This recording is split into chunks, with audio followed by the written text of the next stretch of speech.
Hello, everybody, and welcome to today's webinar, Why Go-to-Market Orchestration Breaks Without Contact Level Execution. We're going to give everyone just a few more seconds to file in, and some of you are already engaging in the chat, but would love to hear from you all. Say hey, tell us where you're dialing in from. My name is Kayla Clark. I'm joining from Charleston, South Carolina, so would love to know where the audience is joining from. Hello, hello. All over. Wow, that's so fun. Okay, guys, let's get started. So we have a pretty packed agenda today. We probably will run the full 60 minutes for today's webinar. This session is being recorded, so if you are registered and watching this later, thanks for joining us. Those of you who are here, thanks for taking the time, and we'll make sure this recording is sent to you.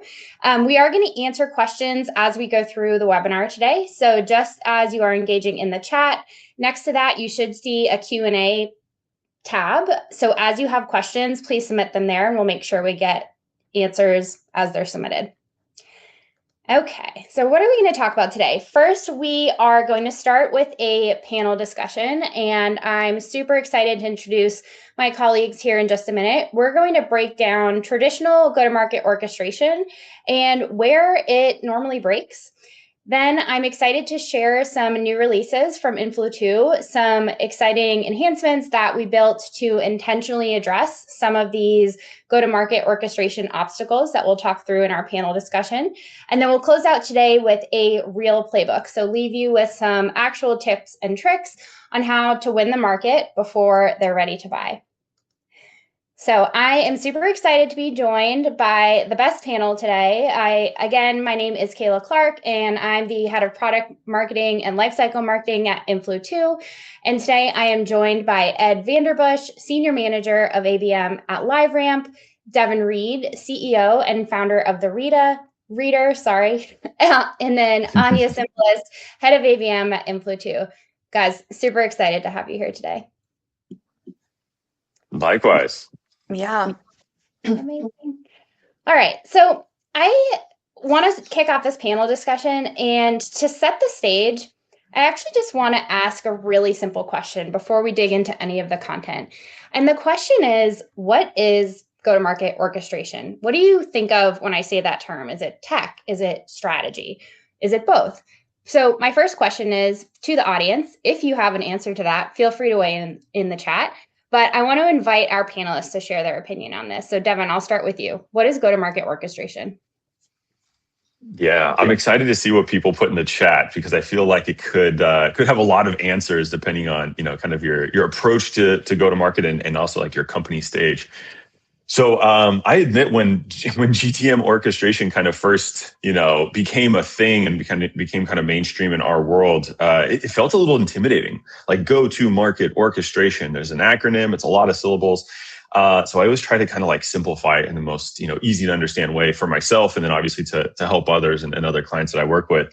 So to me, it's in its simplest form, it's your game plan for winning your market. And it has three key parts. The first is set your strategy, right? So who are you going after? Why are we targeting this group? How are we going to help them specifically with our product and with our content and our marketing activities? Two is designing the plays. So how do we build journeys at the buyer level, not just targeting accounts? And how do we think about the different messages and content that we're going to create, including events? And then the third is just running the play. So how do we actually execute across those channels? The probably biggest misstep or kind of mistake that I see really often in B2B marketing is kind of like skipping through 1 and 2 and trying to get to 3 as quickly as possible. And I think it makes sense because there's a lot of pressure, right, to perform. There's not a lot of time. We don't have a lot of large margin of error. So it is kind of tempting sometimes to skip through some of the strategy and design work to get right to the execution.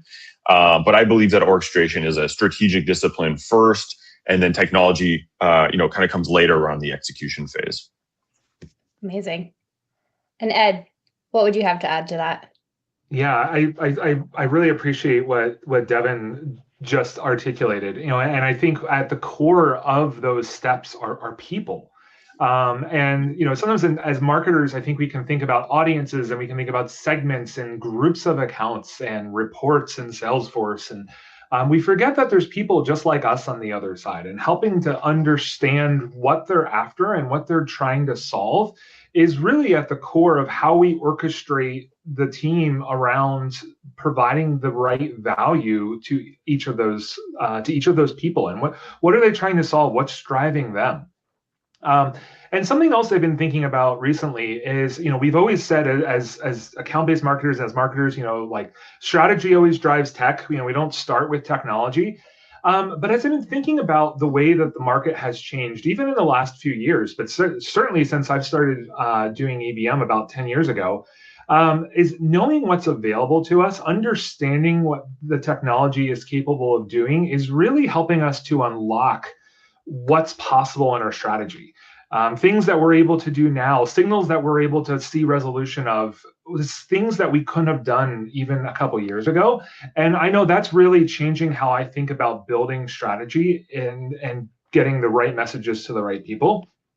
But really, I think, to sum it up, I think orchestration is how do we tie the right value to the right people and make sure that their trip through that customer journey is one that adds value to their work.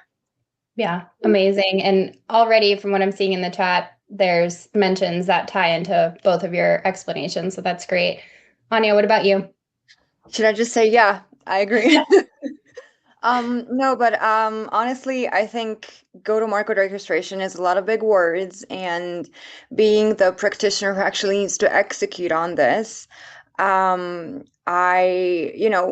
what does it look like? What is it? What are we trying to achieve? And I agree with Devin that the strategy stands at the core, because if you skip the strategic part and the planning and the analysis, then you'll do all of the execution and then have zero results, or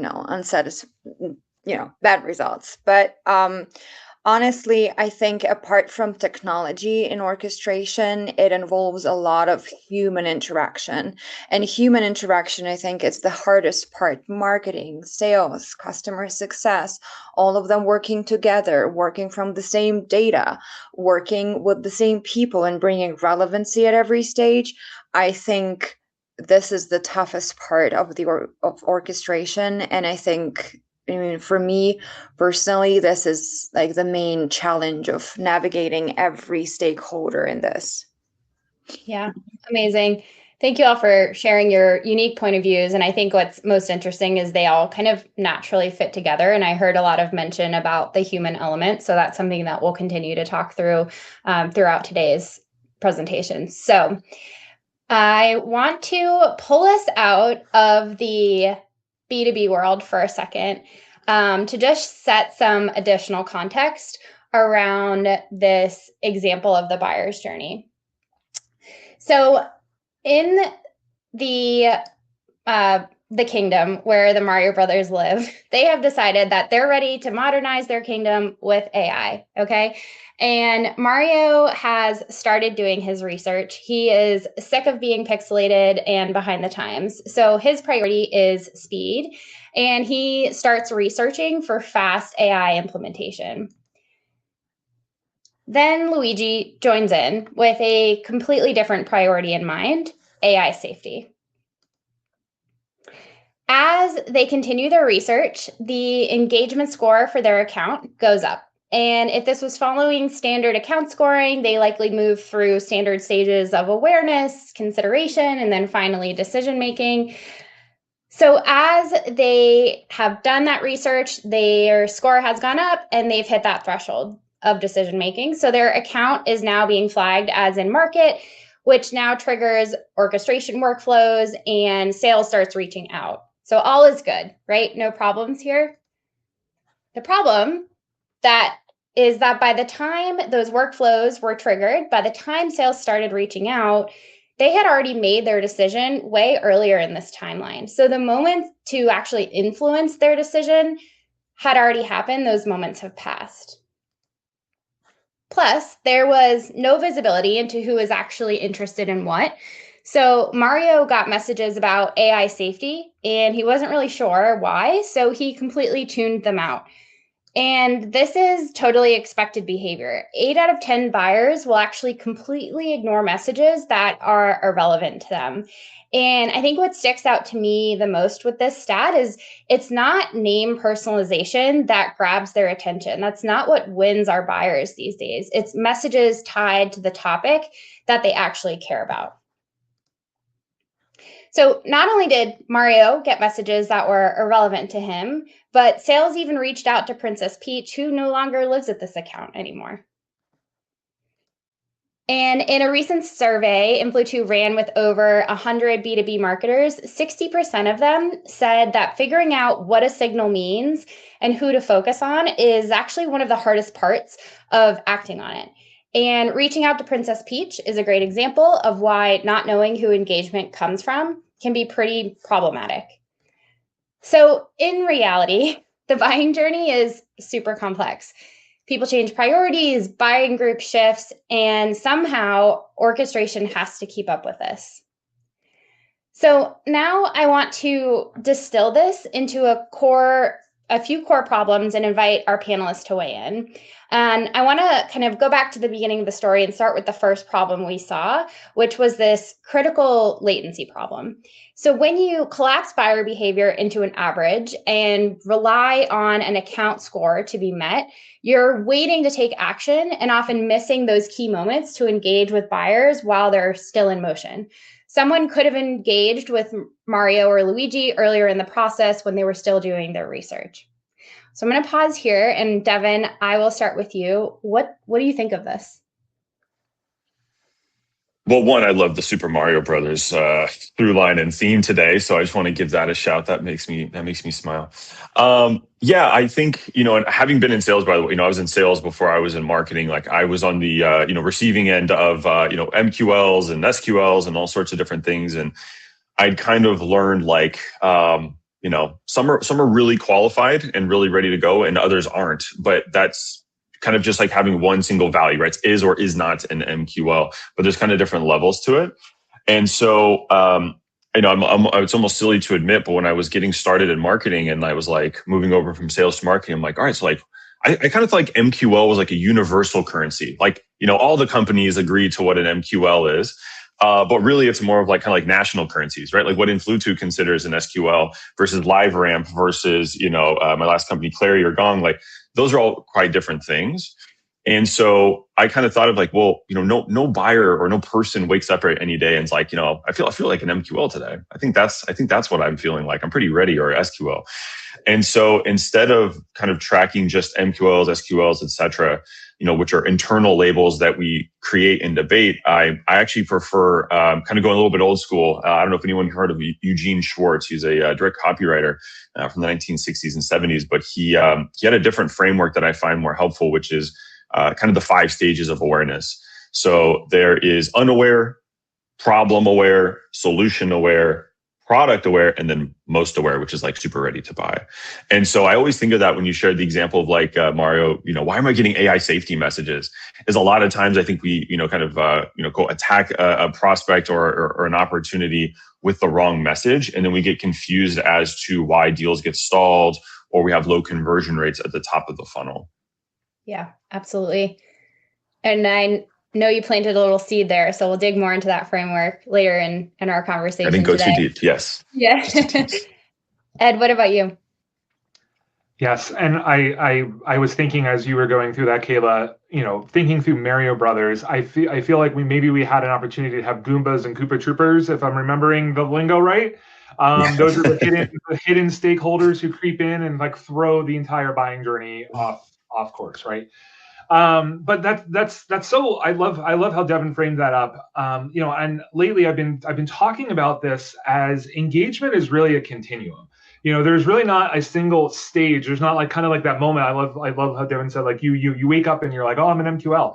But different things happen across that continuum that are different levels of engagement. And how do we think about how a person is engaging with us as a brand, and really again around that mutual value, like the value that we're trying to create out of those solutions is so important. This has been a really real topic for me, especially kicking off. We just kicked off our fiscal year. I'm just back from our sales kickoff, which was last week. And there's always discussion around metrics and playbooks, and we're talking about what about inbound leads, and where are those right moments to reach out, and when is something impactful for our partners on the sales side, and is waiting for someone to do enough things the right move, or do we enter the conversation earlier? And I think when we start to think about that, and I was reminded again, our CMO did a fantastic job laying out in her talk at our sales kickoff the latest numbers about when buyers are engaging with a brand. And it's after they've done their research. It's after really they've probably hit some of these stages. If we want to talk about stages as moments in time. And they're also bringing this preconceived notion of who the preferred vendor is to the table. And so really our moment to influence, our moment to have impact on that journey is sooner. And I think that changes our mindset from trying to land a meeting and open an opportunity to when is the right time to bring that consultative value to the table to help impact those questions that, as a buyer, we come to the table trying to solve a problem, something that's keeping us up at night, something that we need, a hurdle we need to overcome, if you will. And when is the right moment to have someone step into that and say, hey, I know a little bit about this, and let me share that knowledge with you. Let me help you in your process. And I think it changes the process of how we provide value to our particular our customers. And I love the line that journeys collapse into averages. And this makes me think about the evolution of account-based over the last few years. And I was just thinking about this last week. I wrote about it on LinkedIn on Monday. I think we were in the same location for our SKO this year as we were about 4 years ago. And so I was having conversations with some of the same people in the same spaces. And it reminded me of 4 years ago, I was probably talking a lot about account-based signals. And sellers at the time were like, Ed, that's really interesting, but some of these enterprise accounts have 30 teams with the same function. And this really does, the journeys collapse into averages. It's such a key way of saying that. But now when we're able to talk about people and the problems that people are trying to solve, that we're able to really align and lean in to the same problems. Yeah, absolutely. I love those real life examples too, Ed, and thinking about like the evolution you've seen even in the ABM world with being in the same location you were a few years ago. That's great. Anya, what about you? I actually want to give a very practical example that now an MQL today is not what an MQL was like 5 or 6 years ago. I think when we come up with the scoring and those models, we're just trying, like, it's natural. We're just trying to make sense of human behavior, because when you're in marketing, you're like overflown with amount of data or audience, and you're like, how do I make sense of this? How do I build some sort of structure to it? And that's why we came up with the funnels. That's why we try to think about an account as an organism together. But I want to give like it's a personal example. I'm being prospected a lot, and right now I have a pain point. I want to have a new vendor for our landing pages for ABM. And I have shown some interest, and I had Webflow reach out to me. And by the time, so they were very effective with actually capturing my interest. So I had a demo, I had a solutions walkthrough. However, internally, because this is like a whole project and the buying group is very big, obviously, we're not ready to move forward with it, right? So from the sales standpoint, it seemed like, were they successful? If my if my plans changed, do we think they wasted their time, or do we think they got value out of it? And I personally think that they got a lot of value out of it by capturing my intent before it was shut down, simply because if I have a pain point at some point, I'm probably going to have it again. And once the rest of the buying group is ready, Webflow is going to be so ahead of the rest of the competitors because I've already dedicated my time, like they have captured my engagement at the right time when it was relevant to me. And even if it loses relevancy, how, very often like things change so fast in our industry. But I think that catching that signal without waiting for the rest of the buying group to show interest and go to the Webflow website and download stuff, I think they've literally created a champion inside of the account, and in the future, it's going to really benefit them. Like a shout out to Webflow reps. You showed all your cards, Anya.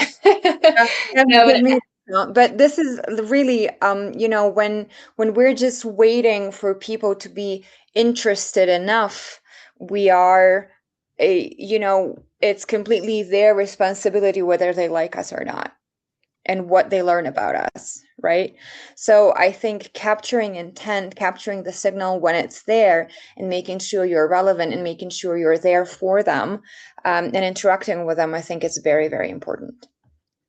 Yeah, I completely agree. And that's an awesome example of reaching out to a buyer when they're still in motion, because had that delay happened, you would have already moved on to other things, as you already mentioned. So I think that's a great example and a good segue into our next core problem that we identified in the story, which is around personalization. And this was kind of back to the idea that if you don't know who engagement is coming from and what each unique buyer cares about, then you can't actually deliver relevant messages that will move them forward. And we saw this when Mario was getting messages about the topic Luigi cared about, and he tuned them out. And we even heard this in some of the examples that you all shared. And Ed, that example of reaching out to a company that has like 30 marketing teams. What do you do with that?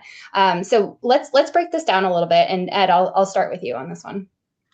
Kayla, I often talk about, when I'm talking about ABM and I'm talking about personalization, I often tell a story about a time when I experienced bad personalization, and I won't tell it now, but I had a physical and emotional reaction to it. I felt almost disgusted about what happened because it was just such a mismatch.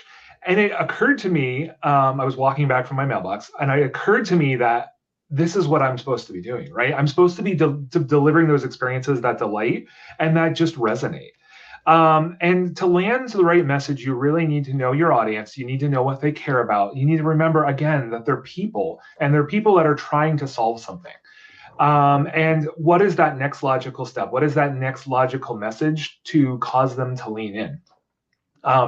And just this morning, I was on a call with a seller I've worked with for years, just great collaborator. And we were talking through a problem, and it really came down to the right level of personalization and really stepped into the account journey and the thing that we're trying to accomplish.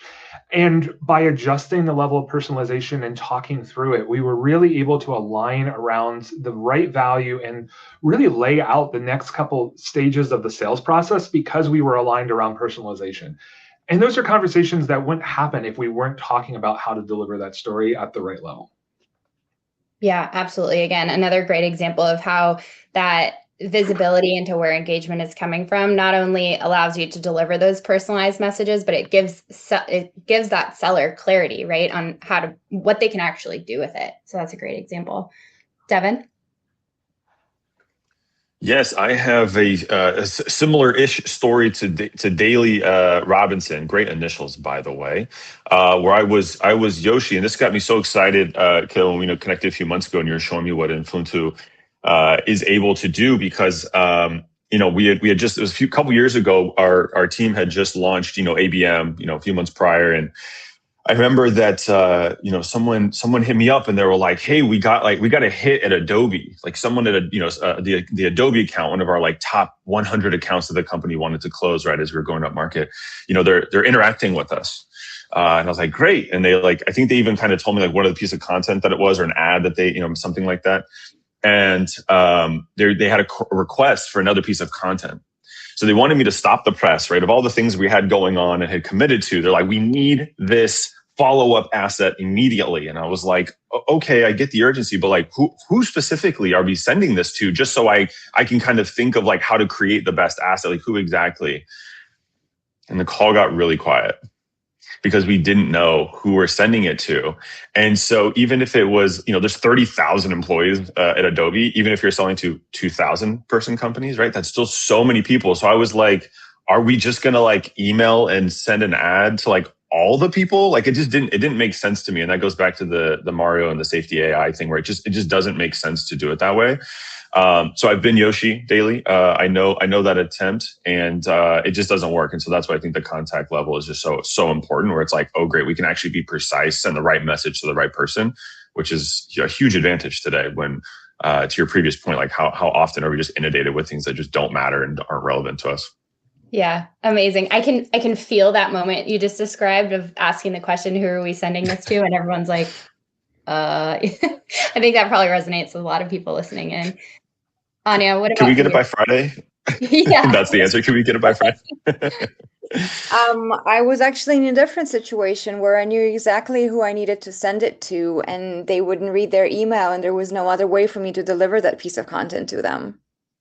So, it works both ways. And something that I wanted to mention here is that when we hear the word personalization, we kind of take it to the personal level. So it's, we like to add their logo, we like to add their name, we like to add their geo. But if those things don't actually change what you're selling to them and what you're telling to them, you're just giving them information that they already know.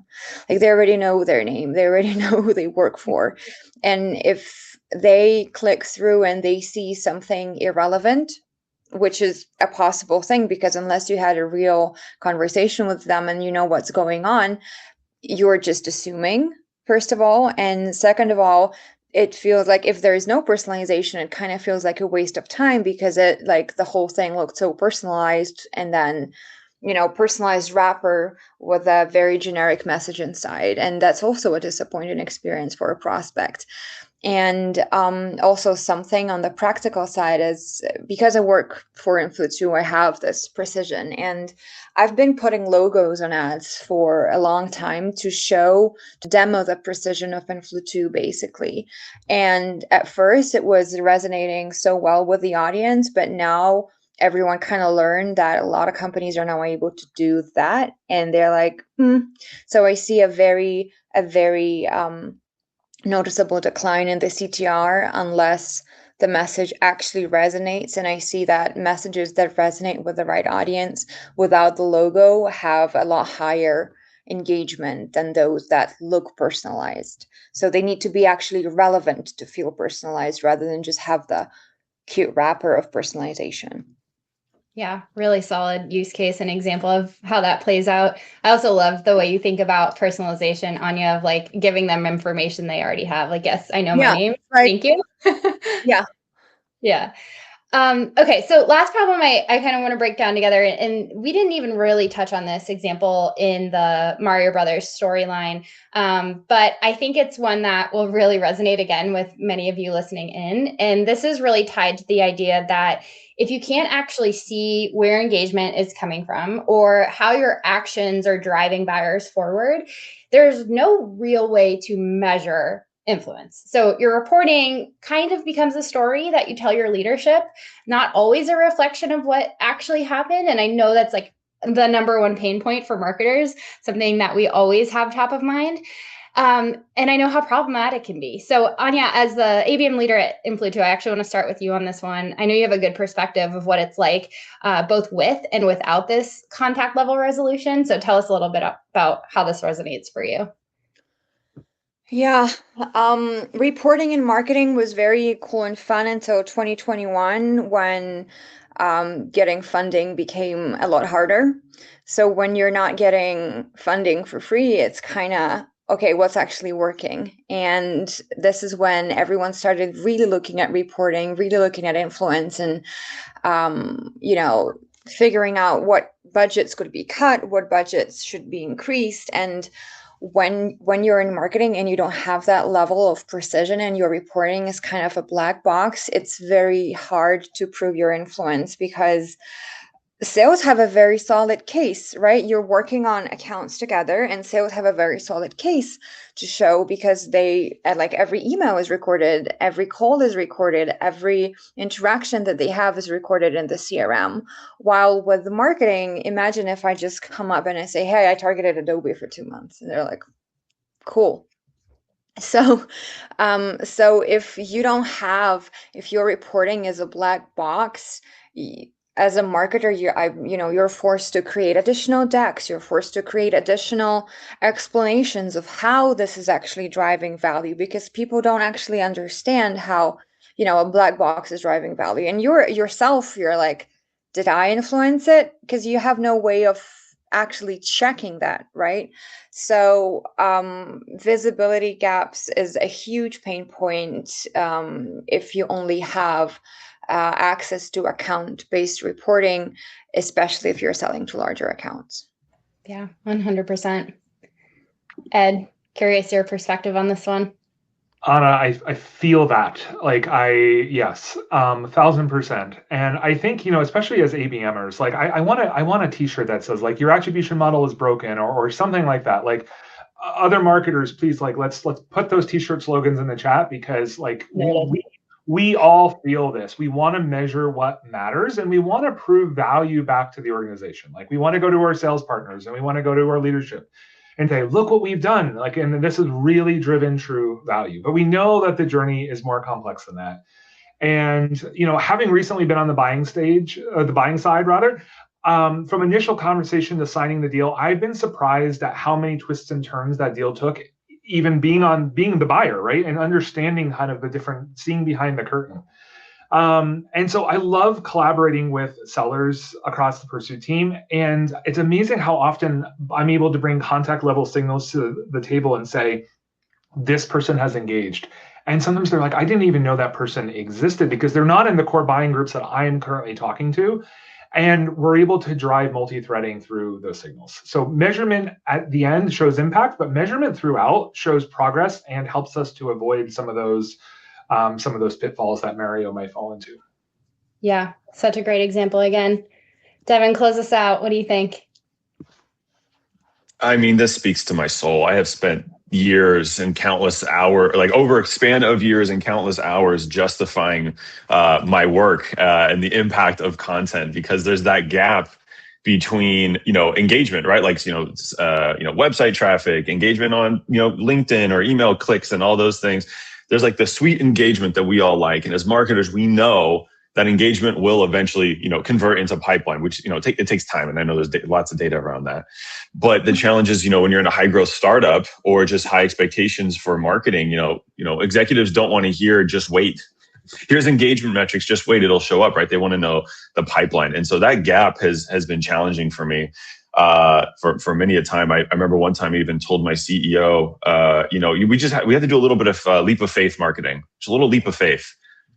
That didn't go super great. He didn't really want to hear that. He wanted to see proof, and data. And so I definitely feel this. And so the challenge is, when we don't have that insight, when we can't point to something or, show that through line of our activity and the engagement into leads and pipeline, it isn't just frustrating. It can kind of cause like a credibility. We lack credibility as marketers. We don't really, we're not armed with the information that we need and kind of deserve, in my opinion. So yes, the long story longer, I totally understand the gap here, and I felt it. And again, one reason why I'm really excited about this product. Yeah, amazing. Add the leap of faith marketing onto our list of t-shirt slogans, right, Ed? So we'll get that going. Amazing. Well, thank you all for weighing in on that. I want to know how this resonated with the audience. So I'm going to launch a poll. So let me get that going. So you should see this next to your chat and Q&A. Let us know which orchestration challenge resonated with you and your team the most. Was it latency, personalization, measurement, all of them? Curious to see how this shakes out. Okay, lots of votes on measurement. So yeah, all of those examples of trying to demonstrate our impact with not the right resolution of data is something that I think keeps a lot of us up at night. Give it another minute. Yeah, measurement by a landslide, personalization, latency. Okay, great. So what I want to kind of leave us with to conclude this discussion is really just summing up the idea that orchestration only really works when it reflects each buyer's unique context. That's a theme that we saw threaded throughout each of these pain points, throughout the Mario example, and even the great examples that our panelists shared. So with that, we are going to transition to talk a little bit about what we've been building at Influ2 to solve for this. And I'm super excited to unveil our newest features. So I'm going to give you a little bit of a preview, and then I will actually jump in and do a quick product demonstration to give you a look. So let's start with this idea of contact level context. So we talked about the buyer's journey needing to have information about our buyers, who they are, what they care about. And that's where we're kind of starting this unveiling of the new features. The first thing that we're releasing is cross-platform context sync. And this is built around the concept that there is a lot of great contact level intent signals and engagement signals already available within Influ2. But we recognize that there's also really valuable marketing activity data, likely in your HubSpot instance, possibly in Salesforce. So you are now able, starting with HubSpot, able to sync that context into Influ2 to create a fully unified view of buyer behavior that ensures all of those high intent moments are acted on and taken into account when crafting this go-to-market, crafting these buyer journeys that we'll look at here in just a second. And if you remember at the beginning, I shared that over 60% of marketers said that just figuring out what a signal means is honestly one of the hardest parts of taking action on it. So we are also introducing signal to topic matching. And what this does is it automatically maps signals to a top line topic of interest. So you can really easily see where buyers are leaning and use that to trigger the next best action in their journey. So back to our Mario example, there would be a very clear signal to us that Mario is interested in fast AI implementation. There would be no guessing about what Mario cares about, and we can use that in his buying journey. Okay, so now that we've covered kind of all the ways that you can gather and unify that contact level context that you need to craft the journey, it all comes together with omnichannel orchestration. So Influ2 has always focused on creating dynamic ad journeys that adjust as buyers take action. Now we are introducing the ability to use all of that contact level context to guide different actions across channels from directly inside Influ2 that adjust as buyers' actions change. So what does that mean? It means when your buyer signals that they are interested in a particular topic, you can change the content that you're serving them across ads. You can adjust or enroll them in email sequences, add them to marketing, campaign nurtures, all directly within Influ2 so that all of those channels are connected together and intentionally hitting the buyer at the exact right moment with the exact content that they've signaled they're interested in. So I'll be really excited to demo this for you here in just a second. In the omnichannel orchestration, this kind of unlocks a newer use case because now you can use that buying journey to keep your Salesforce campaign member statuses updated in real time, meaning you have a constant and accurate read on how your campaigns are performing and influencing revenue without any manual work. So tied back to that measurement problem, there's no extra steps that you will need to take to ensure the campaign member status is updated. It will update automatically as buyers move through their journey. And I'll show that here again in just a moment. Okay, let's transition into the product and take a look. Okay, amazing. So what we are seeing here is a new business program that I have created in Influ2. What this means is this is the program that I'm using to nurture key decision makers at my target accounts. And I am starting them in a warm-up journey. This means that I am simply sharing content to introduce them to my company, my overarching value proposition. And as I mentioned before this release, Influ2 has always centered on the idea that we want you to be able to dynamically adjust ad content automatically based on buyers' behavior. And that's essentially what you're already seeing on screen. So let me kind of talk through this example, and I'll show you how to layer in the omni-channel orchestration that's new with this release. So in this example, we are showing a general value proposition to our target audience. And we are saying, okay, maybe they'll take action, maybe they'll click on the ad, but what if they don't? We're going to say that if they see this ad 15 times, we're going to change up the content that we're serving them.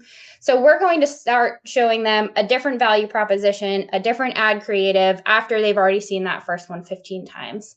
Now I can weave this into other channels and I can say, well, they didn't take action on that ad. So I actually want to hit them with emails as well. So from Influ2, I can come in and automatically enroll them in a HubSpot list that will add them to my prospect nurture. So to take a look kind of at the back end of how this is controlled, you have so much control to set the criteria for how buyers move through this journey. And so back to this initial example, once they've seen this first ad 15 times, we're going to move them into that second step. We show them a different ad and we enroll them in our HubSpot list. What happens then? We're going to use engagement from that warm-up stage to dictate when they move into what we'll call active outreach. And let me talk through that. So we might say, okay, if they click on that email in HubSpot, I want to go ahead and move them into this active outreach stage. Or if you remember the topics of interest, the signal to topic matching, what that unlocks for us is when a buyer signals interest in a particular topic. That could be clicking on an ad, but it could also come from Influ2's contact level intent signals. That might mean one of our buyers searched for a particular topic, or maybe they were on a third-party website consuming relevant content on this topic. They have signaled in some way that they're interested in this topic. So those are going to be our triggers to say it's time for sales to start reaching out to this target. And again, back to the Mario example, this is how you hit a buyer with the right message while they're still in motion. So in this example, they have taken action. Maybe they've clicked on the email, or again, we detected an intent signal that says they're interested in one of my key topics. So now I want to do a couple of things. I'm going to go ahead and remove them from that nurture because we're going to transition from marketing nurture into active sales outreach. So what I'm going to do here is I'm going to add them automatically to a sequence. So this is an outreach sequence that my team has already created, and I am determining the exact right moment for when targets are enrolled in this sequence. And the keyword here is automatically. Anya will talk a little bit about this, spoiler alert, in a few minutes. But this eliminates any manual handoff. This means you don't have to ping your SDR leader to say, hey, these are the targets that are ready to be engaged, pass them to your team. I think we've all been there. It takes a lot of time, and that little amount of time or a lot of amount of time can miss that moment to engage with the buyer. So this handles it automatically. You do have levels of control here. So I can decide to remove targets if they're enrolled in other sequences, or I can ignore them if they're already enrolled. So lots of elements of control. So now I'm in active outreach. My SDR team is engaging with these targets. We have ads that are providing air cover, kind of introducing them to our SDR team. We have a sequence running. All is great. I can also move into, let me go back to the journey. I can move targets into a new stage based on opportunity status or stage. So let's say an opportunity is actually created.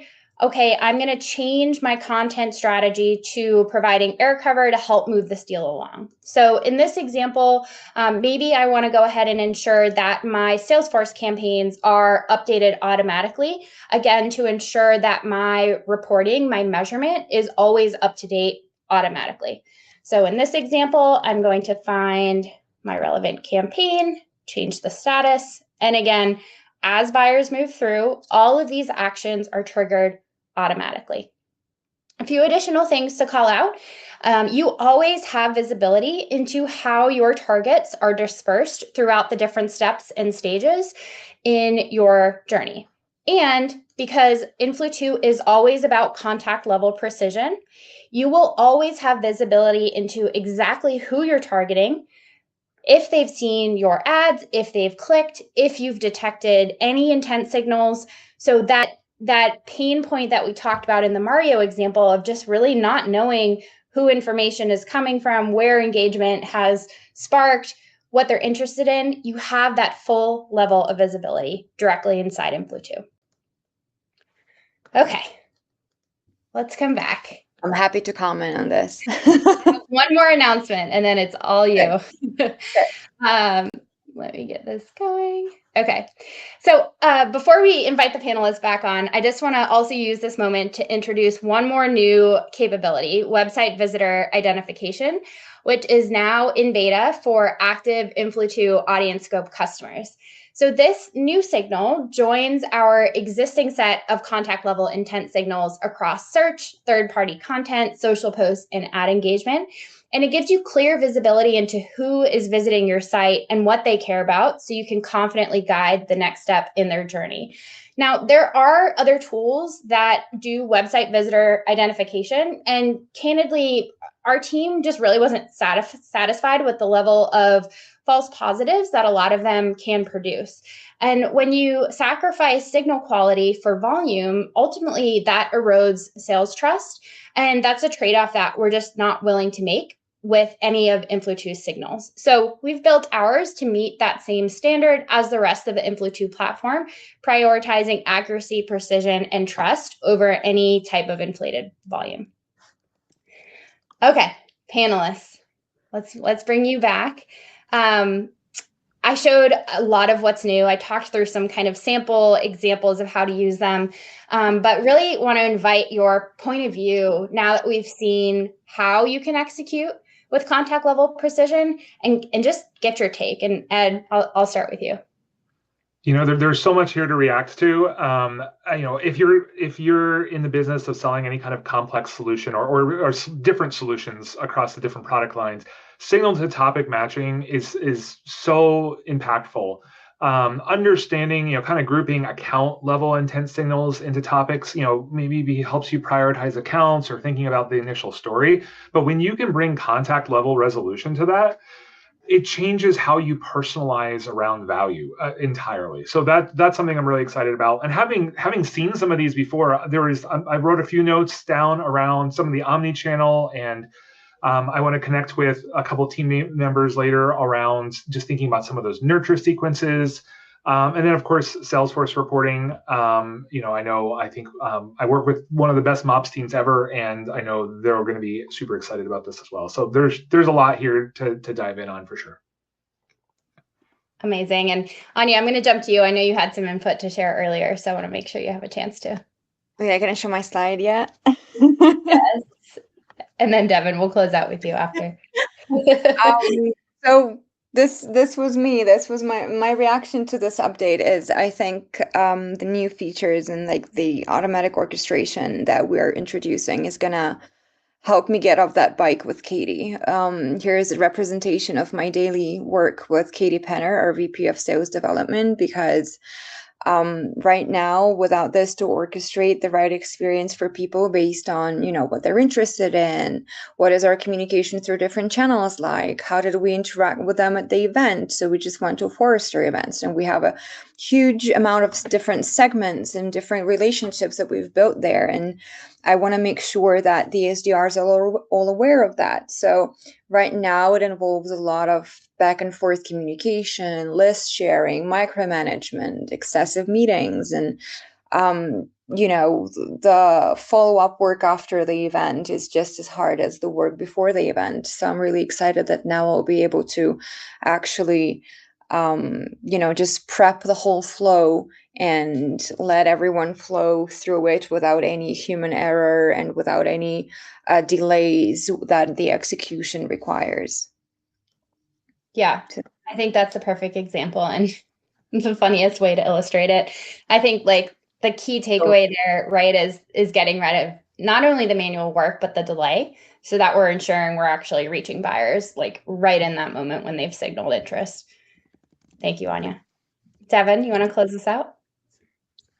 Well, one, I'm glad I was on mute because when that GIF came up, I was laughing way too loudly. It would have interrupted. So that was great and very relatable. I have a lot of notes, but I know we're getting short on time. The thing that I was really excited about, I literally have like a bunch of stuff here. I don't know if you can see with the virtual background, was the active outreach. So what I've experienced is like handing over a list, like after an event like this, right? You've got a great event, a lot of engagement, hundreds of people registered and attending, and then you send it over to sales and maybe they get to it the next day. Maybe they get to the same day, but usually not in my experience. Maybe they get to it the next day. And sometimes there's 2 to 4 days and sometimes never the follow-up action. Or they're like, yeah, we're ready to go. But what exact email did you want me to send? Or what were we supposed, right? So the fact that it's like pre-built and you're like, hey, look, we're just going to take this little tile. We're going to move it over here, hit our drop down. It's like, that is like true. It sounds so cliche, orchestration, but it's like control. It's like the level of control I think we've always had in our heads. Like if only we could operate in this way. And now there's a view and a tool, obviously, to do that. Like to me, it's just solving all those like sales versus marketing or the handoff, all those handoff challenges that just happen in silos. So I think it's really cool.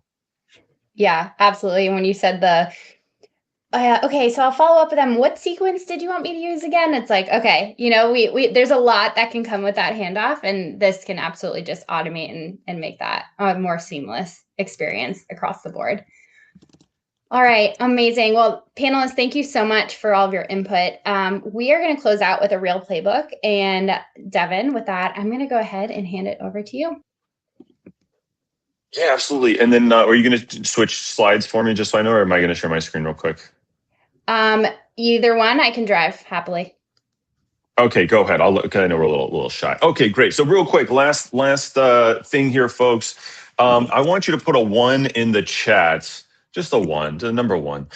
If any of these, if you've said anything in these speech bubbles, or if you've heard any of them this year so far. So 1, we're not even in deals. People don't know we exist, so we're missing out on the evaluations. 2, our win rate is good, but pipeline is broken. So, the classic, like when we can just get them to see our product, we win, but getting them to that point is really challenging. If you go a little bit up the funnel, we generate MQLs. Marketing is doing our job, or seems like it, right? But they're not converting. Usually causes some friction with sales and marketing. Our competitor has an inferior product, but keeps beating us. I hear this a lot. And then our sales cycles are long and painful. Okay, I'm seeing a bunch of 1s. I'm sorry that you're seeing it, but hopefully today has helped, and what we're going to cover has helped. And so it feels like these might be isolated problems, like pipeline, conversion, optimization, all that good stuff. But it's actually the root cause is that we didn't win mind share early enough. We didn't earn trust. We didn't frame the problem.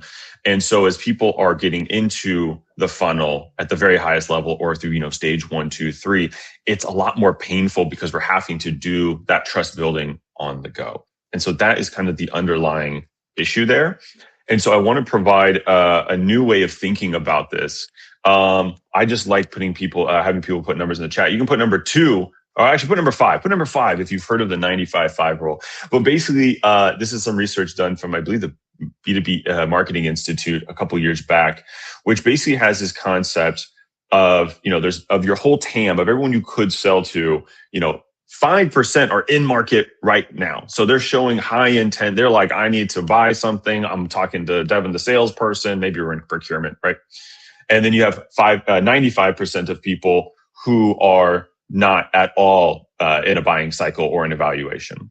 And the problem that I see as I work with dozens of different B2B marketing teams is a lot of the activity and their focus is on the 5%.